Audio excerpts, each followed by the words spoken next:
Sehingga di situ ditulis bahwa Bapak Ibu guru harus mulai sejak kelas 10 harus memulai anak dengan teks yang panjang, biasa membaca, sehingga purpose tadi literasi dengan apakah dengan digital, dengan di setiap tempat-tempat yang strategis yang menurut Bu Anis diberikan satu barcode atau apapun. Ini memang untuk melatih anak-anak membaca teks yang panjang dan soal pembelajarannya itu sudah berbasis logis, analitik itu nggak mudah. Kalau saya melihat kemarin Bapak Ibu, kalau swasta memang agak lebih apa ya, mereka kan juga dituntut oleh yayasan sehingga pos soal-soal itu masih dengan disahkan Bapak. Gitu. Saya membuka gitu, wah stepnya banyak itu apa bahasanya, tapi terakhir soalnya tuh masih di tahun berapa gitu. Saya tanya ada hubungannya nggak dengan bacaan atas dengan pertanyaan, tanpa bacaan atas bisa nggak anak menjawab? Bisa, berarti kan nggak ada kaitannya ya. Makanya teman-teman minta tolong anak-anak sudah pembelajarannya sudah seperti itu. Hasil ini turun sebagian banyak lah yang turun, atau kalau yang naik di negeri itu bisa dihitung 1 atau 2 gitu. Yang lain turunnya banyak, SMA 3 saja banyak sekali itu turun. Ini buat ini SMA 2 yang biasanya banyak juga gitu.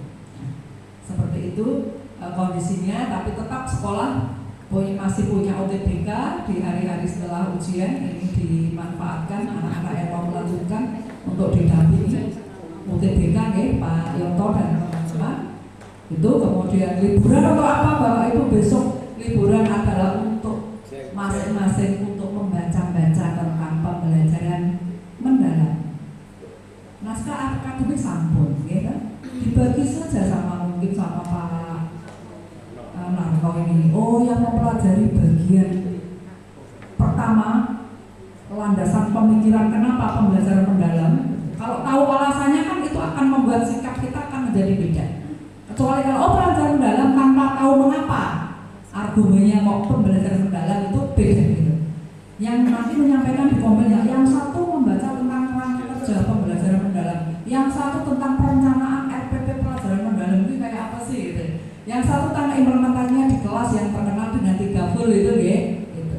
Nah itu coba naskah akademik dalam bentuk PPT itu sudah ada Bapak Ibu, sambil karena puasa euforianya sudah mulai lebaran, kok nggak segera libur, anak-anak sudah di rumah itu ya sambil santai, ya ngaji sih tetap gitu, tapi mempelajari hal itu karena itu jam kerja ya, itu ya tetap ada sebuah capaian lah di setiap hari itu. Itu Bapak Ibu untuk tes potensi kemampuan akademik. AM bagaimana? AM tetap dilaksanakan, yang diukur kan beda. Kalau AM itu kan profil sekolah, gitu. Tapi kalau ini kan hasil individu anak gitu. Materinya juga beda. 4 komponen gitu ya, literasi, numerasi dan seterusnya. Tentang rapor di Bapak Ibu cenderung turun tahun ini. Hampir semuanya, dan hampir semuanya itu sama. Kalau sekolah itu yang kemarin turun si A, fokusnya dah A, naik. Tapi yang lain agak terabaikan gitu. Coba ini, kalau relevan nggak? Kalau tadi Pak yang supervisi menyampaikan bahwa untuk disiplin positif sudah berjalan dengan baik, keteraturan kelas oke gitu. Coba dibuka di kualitas pembelajaran yang keteraturan kelas dan disiplin, turun apa enggak? Kalau turun berarti nggak oke Pak, hasilnya diukur nggak oke Pak.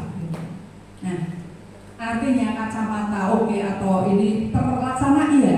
Tapi mungkin teman-teman itu seperti itu pas diobservasi. Setelah tidak diobservasi, lupa dengan komponen itu. Kan walaupun memilih yang lain itu tidak ditinggalkan gitu. Gitu ya, itu barangkali. Jadi ada korelasinya dengan angka-angka atau capaian itu, termasuk apa itu beberapa hal yang adiliata ya. Sudah disampaikan tadi studi biru dibahas di kontrol cerdik dan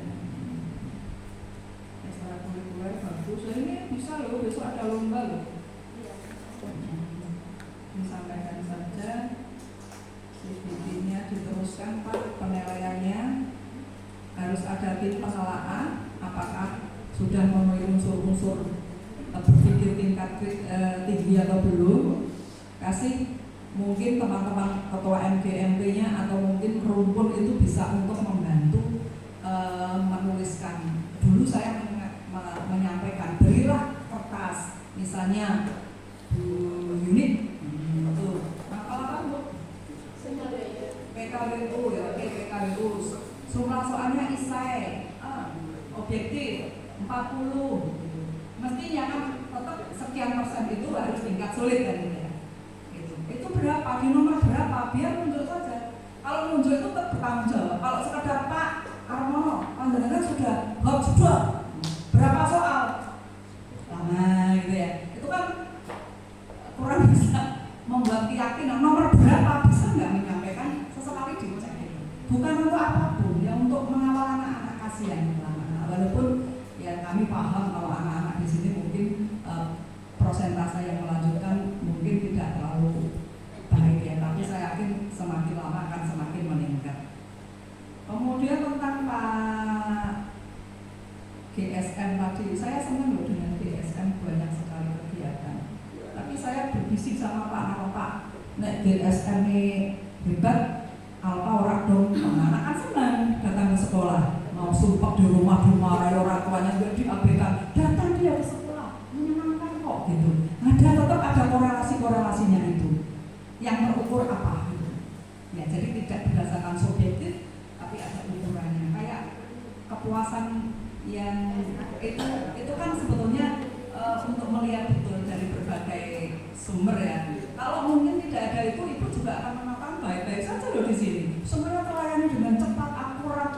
Ini gitu. Tapi ternyata kita perlu mendengar dari pihak usernya seperti apa gitu. Pembelajaran juga sama harus dengan murid sehingga betul kalau refleksi pembelajaran yang dikatakan Bu Anis barangkali itu perlu ditingkatkan untuk mengetahui nyaman nggak dengan proses kita gitu. Soalnya kalau nggak nyaman sebaik-baik materi itu ya nggak akan ini, jadi dibuat anak menjadi ini dulu. Pak Narno hanya membebaskan diri. Penyesuaian memang begitu Pak. Jadi jangan nggak salah kalau memang mata pelajaran minat itu kan memang tergantung dari kesiapan ini. Jadi ya nggak apa-apa. Cuma ini kan masih menunggu. Memang pembelajaran mendalam atau diploma itu dikatakan bukan kurikulum. Ini kan pendekatan. Kurikulumnya masih sama kok gitu. Ya. Tapi struktur kurikulumnya sama nggak gitu? Karena kalau dari statement kurikulum sama, strukturnya harus sama. Tapi kalau mendengar bahwa P5 itu kan kayak nggak disukai ya. Nah, itu nanti dikembalikan jamnya itu kan MPL, PKM 2 ditambah project 1 gitu ya. Apakah menjadi 3? Apakah dihilangkan sehingga CP-nya sedikit? Itu nanti kan terkait dengan pembagian tugas tadi gitu. Sehingga teman-teman kurikulum sepertinya masih harus menunggu untuk bisa membagi gitu. Padahal sebelum diberikan tugas, Bapak Ibu akan susah kecuali ada satu tok sampel itu berani membuat perencanaan aku dari perencanaan kelas berapa ini belum ada gitu. Padahal besok tagihannya juga mesti di awal tahun. Makanya saya tadi menyampaikan dengan perencanaan yang dengan pendekatan deep learning tadi yang joyful, mindful dan meaningful. Nah itu yang seperti apa gitu. Ini kalau nggak disikapi sekarang mumpung libur ini kita ambil positifnya saja lah, memang kesempatan untuk mempersiapkan besok itu aja ya. Nanti pada saat membuat nanti paling nyomplong sini tapi nanti tidak hanya administrasi saja gitu. Iya. Kalau misalnya cari narasumber sama masih merabanya. Jadi coba dibicarakan di tingkat kombelnya. Kombelnya kurang begitu efektif barangkali ketua kombelnya harus membuat sebuah program sejak awal. Seperti ini kan tanpa ini. Sebetulnya materi-materi apa yang perlu dibahas di tingkat kombel. Tadi jelas bagaimana melakukan refleksi pembelajaran yang baik. Nah, itu metodenya apa? Simulasi per kelompok atau apa? Silakan gitu. Kemudian labnya nggak ada laboran ya Bu ya. Tetap nggak mati gaya nih Bu ya. Kimia ya. Pelatihan terus kan sekarang searching ya membawa anak itu bahan alat dan seperti apa gitu. Saya kira itu saya senang sekali ini Bapak Ibu memberikan refleksi sesuai bidangnya, masing-masing sudah menyampaikan apa yang sudah dilakukan, yang efektif, mana yang tidak efektif, mana yang dibuang, mana yang dikuatkan, dan seterusnya. Nanti setelah ini kan ada ada pembahasan terkait dengan itu. Kalau ini kan baru merangkum ya.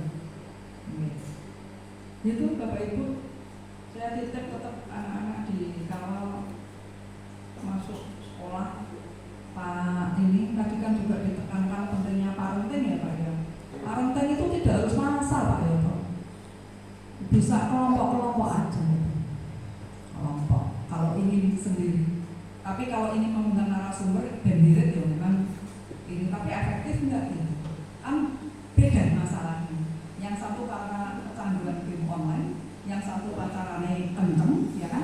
Yang satu orang bercita-cita belas, nggak ada apapun, memang nggak ada gaya sama sekali, ya mumet.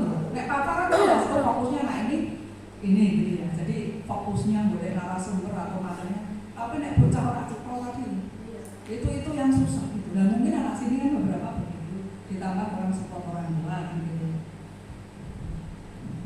Jadi kalau memang jangan pernah gini loh, parenting nggak bisa Bu, itu nggak ada dananya. Ya dibuat strategi yang seperti itu. Gitu. Jadi dibuat kelompok-kelompok BK-nya ada berapa sih Pak? Ada 2, 3, dengan Pak ya Pak? Oh, dua lagi. Dipetakan saja. Memang paling penting itu asesmen. Makanya kan disampaikan bahwa BK tanpa pemetaan seperti orang menembak dengan ngentai-ngentai ini tapi nggak kena, karena dia nggak tahu sasarannya apa, karena nggak ada pemetaan. Sejak PPD itu data sudah dipegang. Oh ada anak inklusi ini, oh ada anak beruntung sekian, oh di kelas ini seperti ini, dengan wali kelas gitu. Sehingga tidak harus menunggu, tapi pada saat memberikan layanan yang sifatnya pencegahan itu sudah berdasarkan permasalahan, dan itu dibutuhkan pemetaan. Kalau sudah ada pemetaan, pencegahan kenceng. Tapi kalau tidak, isinya mau menunggu kalau ada sebuah masalah, dan itu akan semakin rumit. Itu Bapak Ibu, selamat berproses terus untuk kemajuan SMA 16 tercinta. Bagaimanapun rezeki kita, apapun kita, itu dari SMA 16 melalui SMA 16. Saudara kita di 16. Sak semit-semite nek putrane lara nek apa ya tetep kerangan kan. Kalau ada putrane sakit tetap rehatin kan. Itu saudara. Walaupun mungkin ada ketidakcocokan gitu. Tapi tetap saja kita tetap dalam satu ikatan keluarga SMA 16 gitu. Saya termasuk orang yang kalau kerjanya boleh sedih, yakin. Kemanapun saya cari di Cabin pun saya berusaha jadi pengawas. Itu kadang-kadang kan jarang berkonsentrasi dengan teman-teman Cabin, tapi saya berusaha melebur karena itulah saudara saya. Gitu. Enak Bapak Ibu, mau kolaborasi apapun tuh. Itu Bapak Ibu, selamat menjalankan ibadah Ramadan. Semoga dari hari sudah dapat 20 sampai 30 sampai ini kita sehat. Karena akhir-akhir ini kita juga prihatin ya, yang sedo itu muda-muda loh. Terakhir yang ini ya, di sini ya Pak Yanto, Pak Payu, Pak Suyanto itu yang 48. Dan 2 hari masih aktivitas walaupun punya gula semangatnya. Ya pokoknya ini ya, berarti buah ini termasuk hebat ya. S3 tapi nggak sampai tumbang. Itu Pak Yanto kayaknya agak sakit tapi juga sudah mendekati ujian ya Bu ya. Itu mungkin juga ini. Berarti pengelolaan memanage dirinya buah ini bisa dicontoh. Tepuk tangan untuk terima kasih Bapak dan Ibu.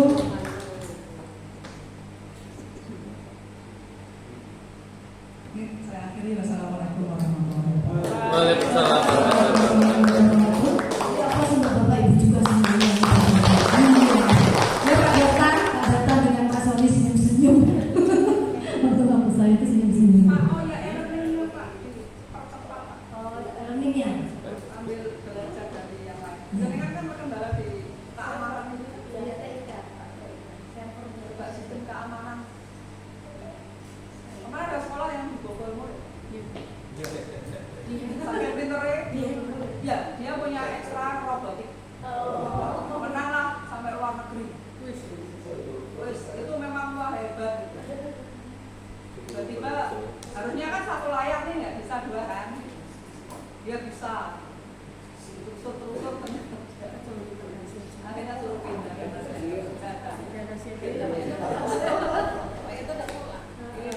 sekolah itu. Artinya kita pinter kayak anak, tapi saya nggak mau. Jadi memang betul keamanan.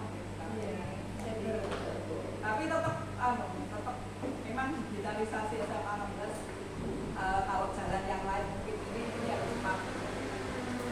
Nanti yang lain-lain akan antara Bapak Ibu guru Pak. Baik, terima kasih kepada Ibu Dr. Sri Wahyuni MPD yang memandu refleksi pada hari ini dan juga Bapak Ibu yang berkenan membagikan refleksi.